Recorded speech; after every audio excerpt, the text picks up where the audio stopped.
Sir Edward Charles Stirling, September 8, 1848 to March 20, 1919, was an Australian anthropologist and the first professor of physiology at the University of Adelaide.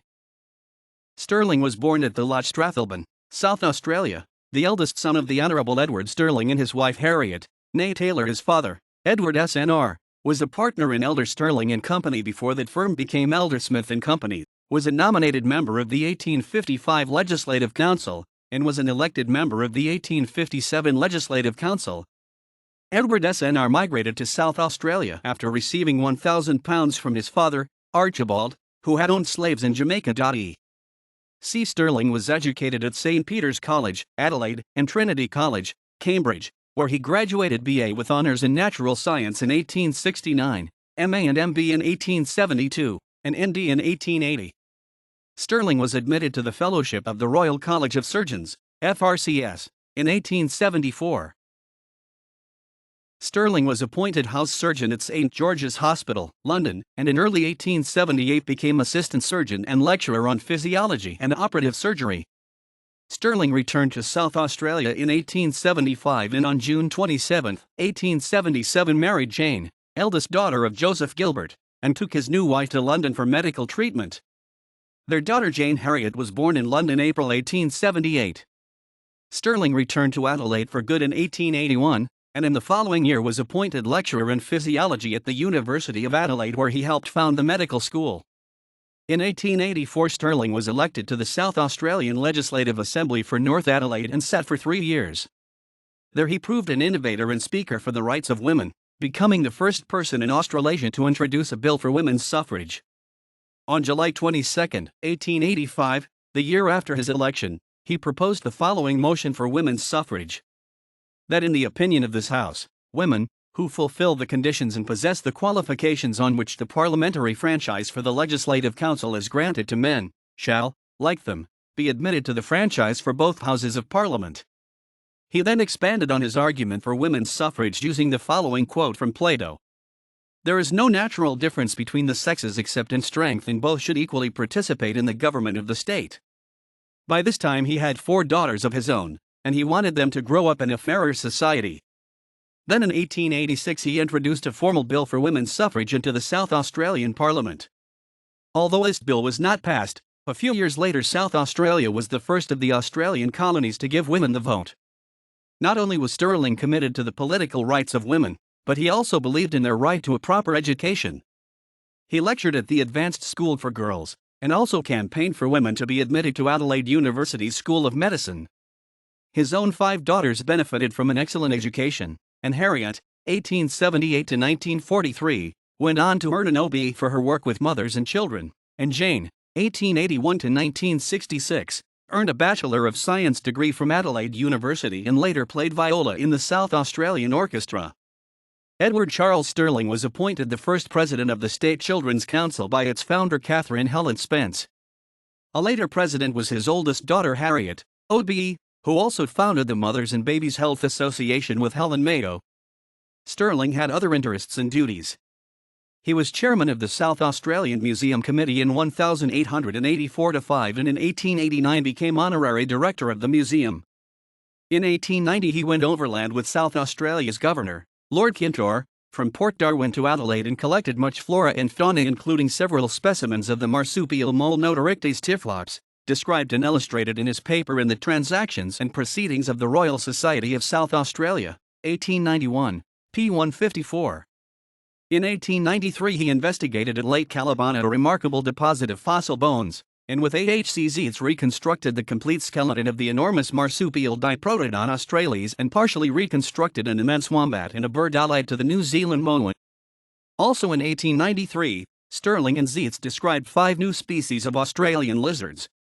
He was also responsible for the collection of human remains of indigenous Australians, some of which were shipped to overseas institutions. In the 21st century, the museum started pursuing an active policy of repatriation and reburial of these remains. In 1894 Stirling was the medical officer and anthropologist of the Horn Scientific Expedition to Central Australia, and wrote the extensive anthropology report which appears in Volume 4 of the Report of the Expedition. He was appointed director of the Adelaide Museum in 1895 and built up there a remarkable collection including invaluable specimens relating to Aboriginal life in Australia. In 1900 he became professor of physiology at Adelaide University, and for many years continued to take a prominent part in university affairs. He retired from the directorship of the museum at the end of 1912, but in 1914 was made honorary curator in ethnology. He had announced his intention of retiring from the university at the end of the year but died after a short illness on March 20, 1919. Stirling was interred at the North Road Cemetery, where his grave now lies near those of several other family members. He was survived by his wife and 5 daughters. 2 sons predeceased him. In 1882, E.C. Stirling settled near the Adelaide Hills town of Stirling, which had been named after his father. He named his 6.5-acre property St. Vigians, after the Scottish town where his father had gone to school. A fine 2-story house was constructed in 1882-83, and during the following decades, Stirling himself oversaw the establishment of one of Australia's finest private botanical gardens, which included trees and shrubs imported from interstate and overseas. As a Fellow of the Royal Horticultural Society of London, he had access to many species of plants. A major feature of his gardens were South Australia's first rhododendrons, one of which was named Mrs. E.C. Stirling, and several new varieties were developed by Edward and his head gardener. Edward Charles Stirling married Jane Gilbert, 1848-1936, on June 27, 1877. Their offspring were Harriet Adelaide Harry Stirling JPOB, April 15, 1878 to May 19, 1943, philanthropist.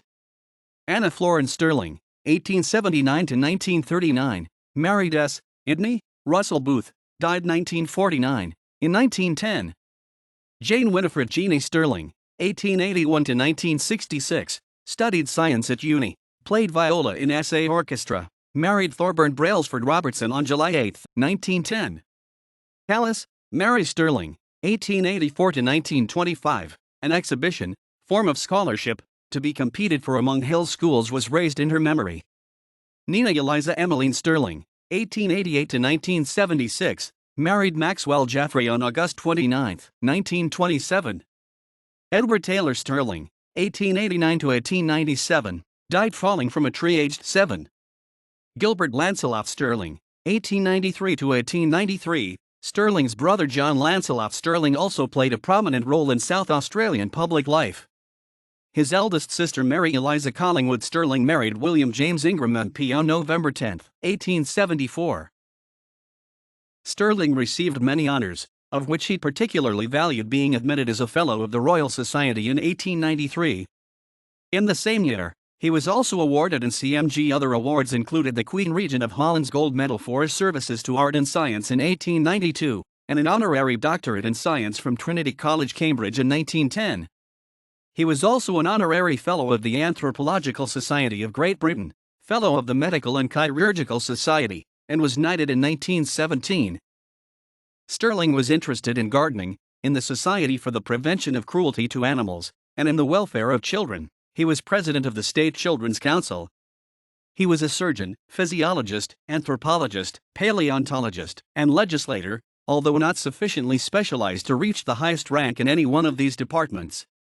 With Dr. Joseph C. Virco, Stirling wrote a valuable article on hydatid disease for Almight's system of medicine. He fostered and brought to maturity the Young Medical School at the university, and he did significant work in developing the Adelaide Museum. Stirling was involved in the struggle to create the Flinders Chase Sanctuary on Kangaroo Island. Stirling ranks among the best all-round scientists of his day in Australia.